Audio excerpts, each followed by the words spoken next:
გამარჯობა ეთერშია კურიერი 12 საათზე ახალ ამბებს კურიერის გუნდთან ერთად მე კესო ქაფიანიძე გაგაცნობთ. ორმაგი სტანდარტის კიდევ ერთი დასტური. ევროკავშირი გამჭვირვალობის კანონს ამკაცრებს და გარე ჩარევების გამო ახალ ზომებს იღებს. ახალი წესები მიზნად ისახავს დემოკრატიულ პროცესებზე შესაძლო უცხოური გავლენის საკითხის მოგვარებას. ეს წესი ვრცელდება ანაზღაურებადი ლობირების საქმიანობაზე, რომელიც ევროკავშირის პოლიტიკაზე გავლენას ახდენს. იზღუდება გარკვეული სფეროები, რომლებიც ფინანსდებიან ან გრანტს იღებენ უცხოეთიდან. მესამე ქვეყნების მიერ განხორციელებული ლობირების გამჭვირვალობის შესახებ ახალ წესებს ევროპარლამენტმა მხარი უკვე დაუჭირა. უფრო დეტალურად რას ითვალისწინებს გამკაცრებული წესები და როგორია შეფასებები თბილისში, ამას ლუკა ჩანგელია გვეტყვის. ლუკა, ეთერში ხარ. შიდა ბაზრისა და მომხმარებელთა დაცვის კომიტეტის მიერ ინიცირებული ცვლილებები გუშინ განიხილეს. სტრასბურგში ევროპარლამენტში ჩვენ საკმაოდ ვრცელი დებატები ვიხილეთ. ინიციატორები ამბობენ, რომ აღნიშნული ცვლილებების მთავარი მიზანი დღეს არის ის, რომ ევროკავშირმა განამტკიცოს დემოკრატიული ინსტიტუტები და თავი დაიცვას გარე ჩარევებისგან. ხოლო რაც შეეხება სკეპტიკოსების მოსაზრებას, კრიტიკოსები ახლა პირდაპირ ამბობენ, რომ ეს არის უნგრული და ქართული კანონების ანალოგი, სწორედ ამიტომ თავიანთივე კრიტიკის გამო, რომელსაც ისინი ადრე აკეთებდნენ, ევროკავშირს მოუწოდებენ, რომ გადახედონ ამ ცვლილებებს. თუმცა ამის საპასუხოდ დეპუტატები, რომელთაც ეკუთვნით აღნიშნული იდეა, ამბობენ, რომ სწორედ სხვა ქვეყნების მაგალითზე იქნა აღნიშნული კანონი მიღებული, ასევე გათვალისწინებული იქნა ის პრაქტიკა, რომელიც სხვა ქვეყნებმა განსაზღვრეს თავის დროზე, როდესაც აღნიშნულ კანონმდებლობას იღებდნენ და როგორც სხვადასხვა სახელმწიფოებში, ასევე ევროკავშირშიც აღნიშნული ცვლილებები მხოლოდ და მხოლოდ დემოკრატიის განმტკიცებას და გარე ჩარევებისგან თავის დაცვას ემსახურება. ასევე მნიშვნელოვანი არის ის ფაქტი, სხვათა შორის კესო, რომ შეიქმნება სპეციალური რეესტრი, სადაც ის ორგანიზაციები დარეგისტრირდებიან, რომლებიც მესამე სახელმწიფოსგან იღებენ დაფინანსებას და შესაძლოა, რომ ზოგიერთი ორგანიზაციის ნეგატიური ეტიკეტირებაც მოხდეს. უფრო მარტივად რომ ვთქვათ, ეს იქნება უცხოური აგენტის ექვივალენტი, ანუ ნაცვლად ამ ტერმინისა ისინი ნეგატიურ ეტიკეტირებას გამოიყენებენ და ამ ორგანიზაციებს გარკვეულ შეზღუდვებსაც დაუწესებენ. დემოკრატია არ არსებობს გამჭვირვალობისა და ანგარიშვალდებულების გარეშე. მესამე ქვეყნების ინტერესების წარმოდგენის გზებში ევროკავშირში გამჭვირვალობისა და ღიაობის დანერგვა აუცილებელია. ჩვენი დემოკრატიული სივრცის მთლიანობის დასაცავად და უცხოური ჩარევის თავიდან ასაცილებლად. წევრი სახელმწიფოები სულ უფრო მეტად აკანონებენ ან იღებენ ზომებს ამ სფეროში ფრაგმენტული გზით. ევროკავშირის ფარგლებს გარეთ ვხედავთ ქვეყნებს, რომლებმაც მიიღეს კანონმდებლობა ამ საკითხზე. ამ კონტექსტში ეს დირექტივა არის ჩვენი ინსტრუმენტების ნაწილი გამჭვირვალობის უზრუნველსაყოფად და ჩარევის წინააღმდეგ საბრძოლველად. ეს არის უნგრეთის ან საქართველოს უცხოელი აგენტების კანონების კოპირება. ჩვენ გვინდოდა, რომ ეს ტექსტი გადაქცეულიყო ნამდვილ ზოგადი გამჭვირვალობის აქტად ყველა ლობისტის წინააღმდეგ, რათა თავიდან აგვეცილებინა საზღვარგარეთიდან მომდინარე საფრთხეები და დესტაბილიზაცია, მაგრამ ეს უარყოფილ იქნა. ეს კანონი მოახდენს იმ სამოქალაქო საზოგადოების სტიგმატიზაციას, რომლებიც თქვენთვის მიუღებელია. ვიდრე ევროკავშირში და ევროპარლამენტში გამჭვირვალობის კანონის გამკაცრებაზე მუშაობენ, ორმაგ სტანდარტზე საუბრობენ. თბილისში მართველი გუნდისთვის გაუგებარია, რატომ აკრიტიკებდნენ ევროპელი ბიუროკრატები საქართველოში გამჭვირვალობის კანონს, მაშინ როდესაც ახლა თვითონვე იღებენ ამას და თუ ეს ყველაფერი მიმართული იყოს სხვა ორგანიზაციების შევიწროებისკენ, მაშინ რატომ არ საუბრობს ახლა ამაზე თავად ევროკავშირი ან ოფიციალური ბრიუსელი. საქართველოში ქართული ოცნების წარმომადგენლები აღნიშნავენ იმასაც, რომ ეს კიდევ ერთხელ ადასტურებს თანამედროვე სახელმწიფოების და მათ შორის პოლიტიკური გაერთიანებების ინტერესს, რომ თავი დაიცვან გარე ძალებისგან და იმ ჩარევებისგან, რომელმაც შეიძლება სახელმწიფოს ნეგატიური შედეგები მოუტანოს. კიდევ ერთხელ აჩვენებს მათ, ასე ვთქვათ, ორმაგ სტანდარტს და ორმაგ სტანდარტთან ერთად ეს არის მავნებლობა. ის, რასაც ოქტომბერში ჩვენ გვიწუნებდნენ, გვაკრიტიკებდნენ და მხოლოდ ამით არ შემოიფარგლებოდნენ, აფინანსებდნენ აი ამის წინააღმდეგ კამპანიებს, ხალხში კიდევ უფრო მეტად აღვივებდნენ აგრესიას. დღეს ვხედავთ, რომ ზუსტად იმ პრინციპებზე, რაზეც ჩვენ გვედავებოდნენ და გვაკრიტიკებდნენ, ზუსტად ის პრინციპები მიიღეთ რეესტრი კეთდება, ანუ იმაზე კიდევ უფრო ასე ვთქვათ, მკაცრად აქვთ ჩადებული თავიანთ კანონში, ვიდრე საქართველოსია, თუმცა ის, რაც მათთვის შესაძლებელია, საქართველოსთვის არც უნდა შეიძლებოდეს და ამასთან ერთად საქართველოში ამას იყენებენ პროტესტის გასახვევებლად. დებატები სტრასბურგში უკვე დასრულებულია. ევროპარლამენტმა შესაბამის ცვლილებებს გამჭვირვალობის კანონთან დაკავშირებით კენჭი პირველი მოსმენით დღეს უნდა უყაროს, რის შემდეგაც შესაბამის დადგენილებაში ოფიციალური ცვლილებებით შევა. მადლობა ლუკა, თქვენ უსმენთ ლუკა ჩანგელიას. პრემიერ-მინისტრის ინტერპელაცია და პოლიტიკური შეფასებები. ირაკლი კობახიძემ დეტალურად ისაუბრა იგხილსის უპრეცედენტო ინიციატივაზე, ინვესტიციაზე, რომლის მოცულობაც 6,9 მილიარდზე მეტია და იმ დადებით ეფექტზე, რასაც ის ქვეყანას მოუტანს. პრემიერის განცხადებით, პროექტი ეკონომიკას 11 მილიარდით გამდიდრებს. განხორციელების ეტაპზე შეიქმნება 24,000-ზე მეტი სამუშაო ადგილი. დასრულების შემდეგ კი 8,000-ზე მეტი. პროექტის სახელმწიფო ბიუჯეტში წელიწადში საშუალოდ 700 მილიონს შეიტანს. ირაკლი კობახიძე გამოეხმაურა პროექტის წინააღმდეგ დაწყებულ დეზინფორმაციულ კამპანიასაც. მისი განცხადებით, სახელმწიფო არ იღებს არავითარ ფინანსურ ვალდებულებას იგხილსის სასარგებლო და პარტნიორ კომპანიას არ აქვს მიწის გასხვისების შესაძლებლობა. ანუკა ბუავა მუშაობს თემაზე და ის გაგვაცნობს პოლიტიკურ შეფასებებს. ანუკა, ეთერში ხარ.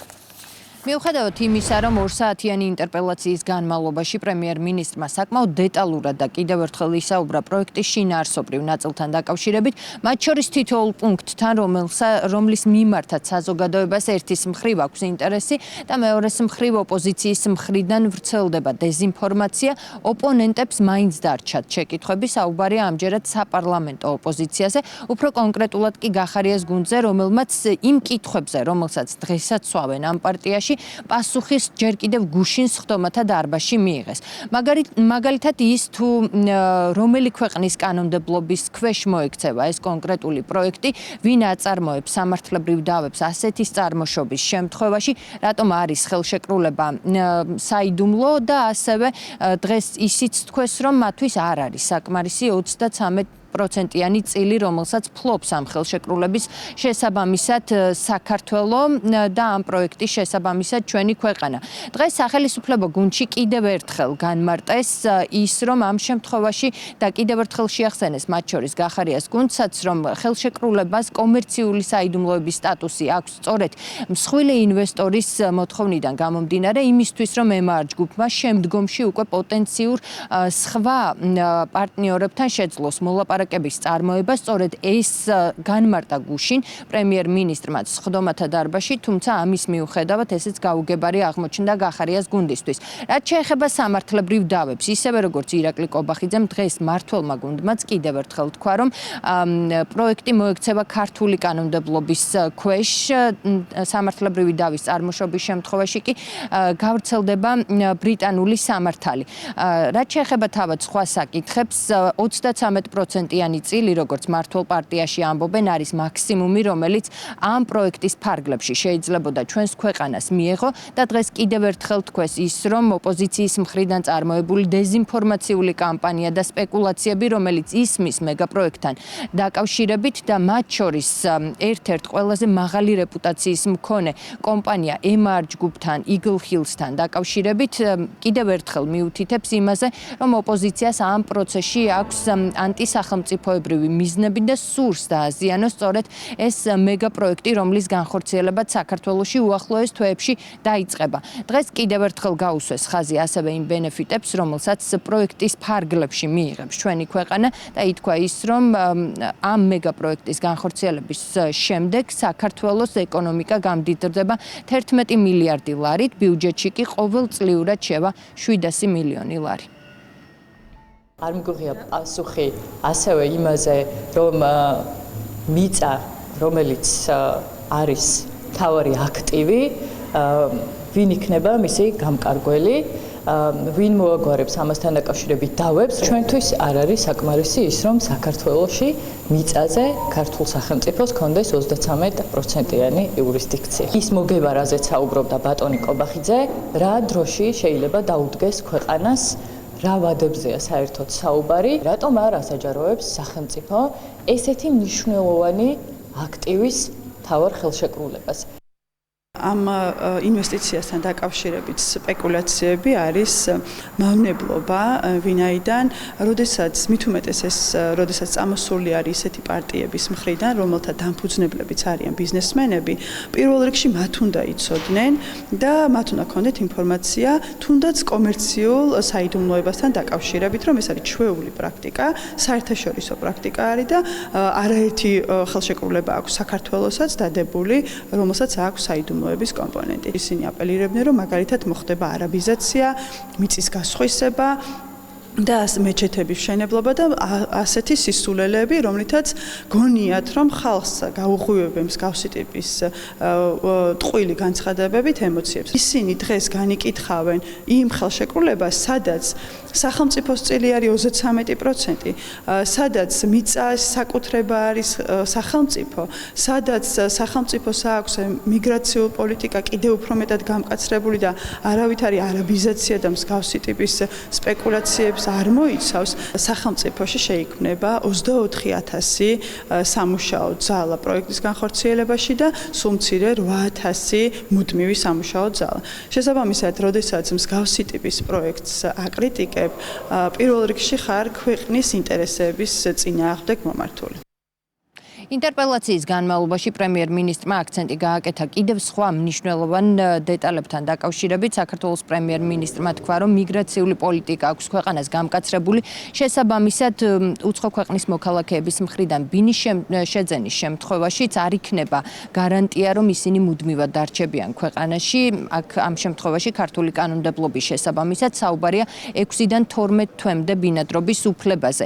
რაც შეეხება სხვა საკითხებს, საქართველოს პრემიერ-მინისტრმა თქვა, რომ და მნიშვნელოვანი კომპონენტი არის ის, რომ ქართულ კომპანიებთან გააფორმებს Eagle Hills-ი ამ შემთხვევაში მშენებლობის პროცესში ხელშეკრულებას, რაც ნიშნავს იმას, რომ სწორედ საქართველოს მოქალაქეები დასაქმდებიან, მშენებლობისთვის საჭირო მასალები კი სწორედ საქართველოს ტერიტორიაზე იქნება შეძენილი და გამოყენებული ქართული მასალები. ასევე, რაც შეეხება დასაქმებულთა რიცხვს, მთავრობის მეთაურმა თქვა ისიც, რომ უშუალოდ პროექტის განხორციელების ეტაპზე 24,000 სამუშაო ადგილი შეიქმნება, მისი დასრულების შემდეგ კი იქნება კიდევ დამატებით 8,000 მუდმივი სამუშაო ადგილი. თავად მეგა პროექტის განხორციელება კი საქართველოში უახლოეს თვეებში დაიწყება. თბილისსა და გონიოში მოეწყობა და აშენდება როგორც საცხოვრებელი ბინები, ასევე სასტუმროები და სხვა ინფრასტრუქტურა, რაც ეკონომიკის განვითარებას და გაძლიერებას შეუწყობს ერთის მხრივ ხელს, როგორც მთავრობის მეთაურმაც აღნიშნა გუშინ ინტერპელაციის განმავლობაში და მეორეს მხრივ ეს იქნება მნიშვნელოვანი სტიმული სხვა მსხვილი ინვესტორებისთვის, რომ ქვეყანაში მსხვილი ასევე ინვესტიციები ჩაიდოს მომავალშიც. მადლობა ანუკა, თქვენ უსმენთ ანუკა ბუავას. ყოფილი სამხრეთ ოსეთის დროებითი ადმინისტრაციულ-ტერიტორიული ერთეულის გაუქმება და ადმინისტრაციის ლიკვიდაცია პირველი მოსმენით მიღებულია. ინიციატივას 86 მომხრე და 1 მოწინააღმდეგე ჰყავდა. დროებითი ადმინისტრაცია ოფიციალურად არსებობას 2026 წლის 1 იანვრიდან შეწყვეტს. პროცედურული განხილვები ინიციატივის საბოლოო დასამტკიცებლად კი პარლამენტში მომავალი კვირიდან განახლდება. ყოფილი სამხრეთ ოსეთის დროებითი ადმინისტრაციულ-ტერიტორიული ერთეული საქართველოს პარლამენტის 2007 წელს მიღებული დადგენილებით შეიქმნა. მაშინდელი პრეზიდენტის ბრძანებით კი ჩამოყალიბდა მისი ადმინისტრაცია. არასწორი ნაბიჯი იყო სამხრეთ ოსეთის აღდგენა წინა ხელისუფლების დროს, იმიტომ რომ თან აღდგენა იგივე საზღვრებში, რა საზღვრებშიც 90 წელს გაუქმდა და ეს იყო აბსოლუტურად არაკონსტიტუციური ნაბიჯი, რომელიც შეიძლება ითქვას, რომ ჩვენ აქამდეც უნდა გადაგვედგა, თუმცა ყველაფერს თავის დრო აქვს და რეალურად ჩვენ მივიღეთ ნამდვილად სახელმწიფოებრივი ნაბიჯის გადადგმის გადაწყვეტილება, რითაც გამყარდა შესაბამისად ჩვენი კონსტიტუციური ეს ნაბიჯი. ასევე პირველით მოსმენით მიღებულია კიდევ ერთი საკანონმდებლო პაკეტი, რომელიც ანტიკორუფციული ბიუროსა და პერსონალურ მონაცემთა დაცვის სამსახურის გაუქმებას ეხება. ცვლების მიხედვით ამ ორი უწყების ფუნქციები და უფლებამოსილებები აუდიტის სამსახურს გადაეცემა. სიახლე ძალაში მომავალი წლის 1 მარტიდან შევა. ევროსაბჭოს მოთხოვნა იყო, რომ ეს სტრუქტურები ყოფილიყო დამოუკიდებელი. ამ სტრუქტურებმა იმუშავა თავის როლი რასაკვირველია შეასრულა დამოუკიდებლობის უმაღლესი ხარისხი ყველა არსებულ ფორმატთან შედარებით აქვს აუდიტის სამსახურს, ასე რომ ეს საქმიანობა გაგრძელდება, ეს სამსახური იმუშავებს აუდიტის სამსახურის შემადგენლობაში. თბილისის საქალაქო სასამართლოში 4 ოქტომბრის მოვლენებთან დაკავშირებით დაკავებული პირების პროცესი იმართება. სასამართლო დღეს 54 ბრალდებული საქმეების ნაწილს განიხილავს. იმართება წინა სასამართლო პროცესები, გადაიხედება აღკვეთი ღონისძიების შეფარდების საკითხიც. პროკურატურა პატიმრობის ძალაში დატოვებას ითხოვს, ადვოკატები კი გირაოს შუამდგომლობას აყენებენ. დაკავებულებს ჯგუფურად ძალადობაში მონაწილეობა და სტრატეგიული ობიექტის ხელში ჩაგდების მცდელობა ბრალდებათ.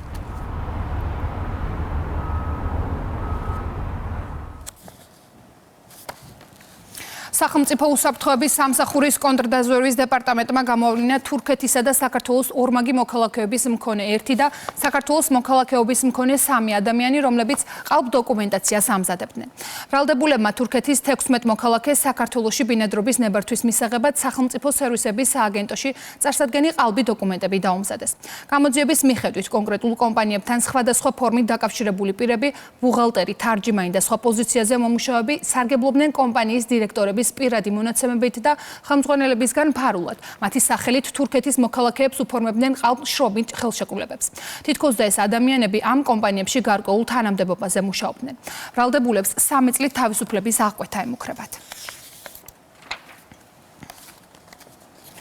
იმერეთის პოლიციამ განსაკუთრებით დიდი ოდენობით ნარკოტიკი ამოიღო. დაკავებულია 1 პირი. სამართალდამცველებმა ბრალდებულის პირადი ჩხრეკისას, ასევე მის მიერ მითითებული ადგილებიდან სარეალიზაციოდ გამზადებული განსაკუთრებით დიდი ოდენობით 32 შეკვრა დაფასებული ნარკოტიკული საშუალება მეთადონი ნივთმტკიცებად ამოიღეს.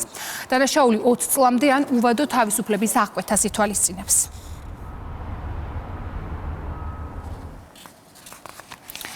საპატრულო პოლიციამ თბილისში უკანონო ცეცხლსასროლი იარაღები და საბრძოლო მასალა ამოიღო. დაკავებულია 2 პირი. პატრულ ინსპექტორებმა ბრალდებულები თბილისში ავტომობილებით გადაადგილებისას გადამოწმების მიზნით სხვადასხვა დროს შეაჩერეს.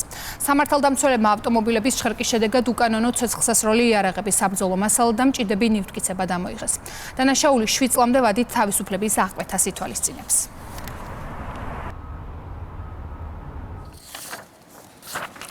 ცენტრალური კრიმინალური პოლიციის საჭარის მთავარი სამმართველოს თანამშრომლებმა კი ინტერპოლის მიერ წითელი ციρკულარით ძებნილი თურქეთის რესპუბლიკის მოქალაქე დააგავეს. შევდებული ინტერპოლის წითელი ციρკულარით 2025 წლის 17 ოქტომბრიდან თურქეთში ჩადენილი განზრახ კვლელობისა და სხეულის განზრახ დაზიანების ბრალდებით იძებნებოდა.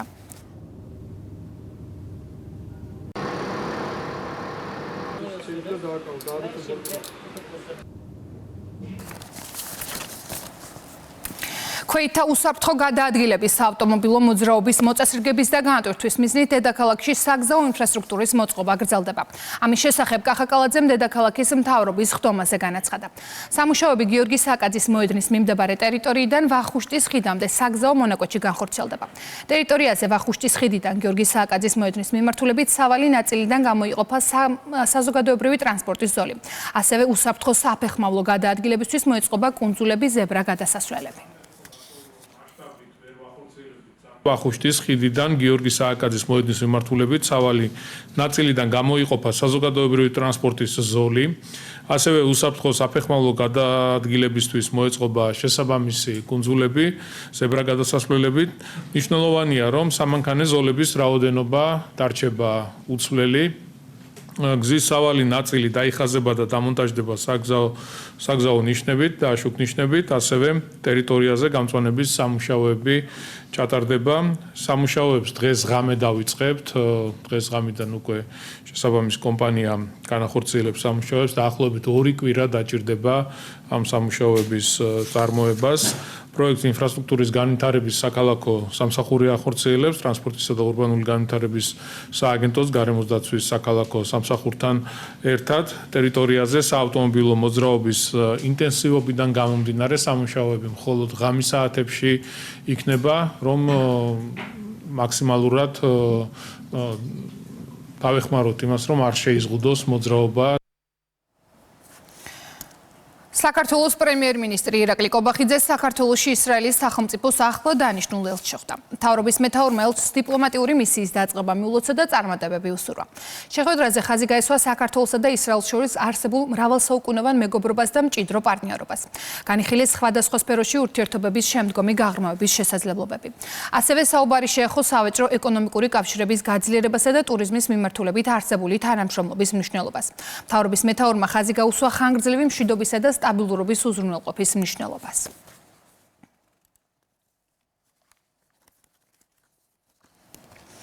ორი ადამიანი ემსხვერპლა ოკუპანტების იერიშს ხერსონზე. ისინი მანქანაში ისხდნენ, როდესაც მას დრონი მოხვდა. დაშავდა კიდევ ერთი პირი. პარალელურად ცნობილი ხდება, რომ რუსულმა არმიამ დონეცკსა და ზაპოროჟიეში კიდევ ორი სოფელი დაიკავა. ფრონტის ხაზზე აგრესორმა წაიწია კიდევ რამდენიმე მიმართულებით. ინფორმაციას უკრაინული მონიტორინგის ცენტრი ავრცელებს.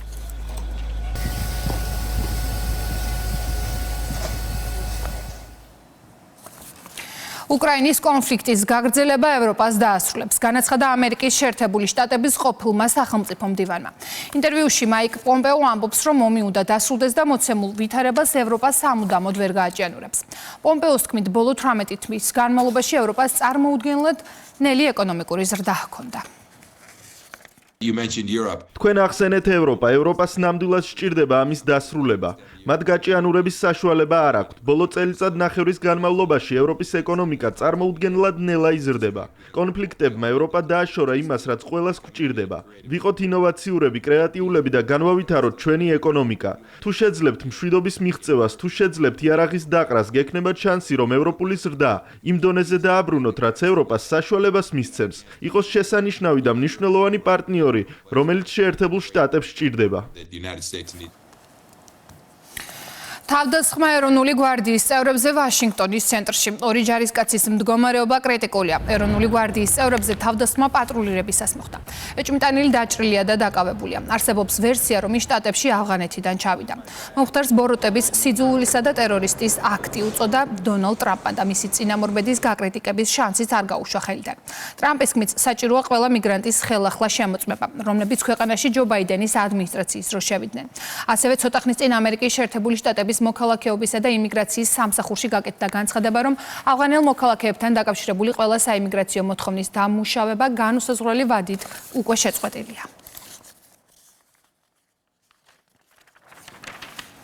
55-მდე გაიზარდა ხანძრის შედეგად დაღუპულთა რაოდენობა ჰონკონგში. დაკარგულად ითვლება 280-მდე ადამიანი.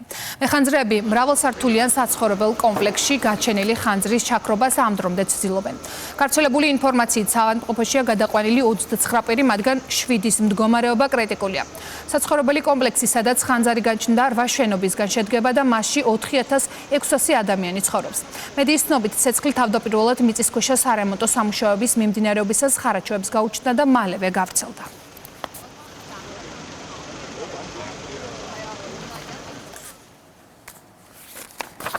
ევროპარლამენტმა მიიღო რეზოლუცია, რომელიც სოციალური ქსელების მომხმარებელთა ასაკს ხუტავს. დოკუმენტის მიხედვით მინიმალური ზღვარი 16 წელია. ამის მიზეზად ევროპელი დეპუტატები მოზარდებში ფსიქიკური ჯანმრთელობის პრობლემების ზრდას ასახელებენ. ევროპარლამენტის რეზოლუცია ასევე ითხოვს ონლაინ იმ ვირტუალური საგნების აკრძალვას, რომლებიც შეიძლება მოიგო ან რეალური ფულით იყიდო. ევროპარლამენტის რეზოლუციას იურიდიული ძალა არ აქვს და ის მხოლოდ სარეკომენდაციო ხასიათს ატარებს. თელავში ქალაქებისა და კურორტების განვითარების პროგრამის ფარგლებში ურბანული ინფრასტრუქტურის განახლება გრძელდება. დასკვნით ეტაპზეა ძმები პაპუაშვილებისა და ბალარჯიშვილის ქუჩებისარეაბილიტაციო სამუშაოები. მიმდინარეობს სოლომონ ლეონიძის, გვირაბისა და ვაჩნაძის ქუჩების აღდგენა. უკვე მოწესრიგდა საჰაერო და მიწისქვეშა კომუნიკაციები, განახლდა ღობეები და შეიცვალა გარე განათების ბოძები. შედეგად ქუჩებს დაუბრუნდება თელავის დამახასიათებელი ისტორიული იერსახე.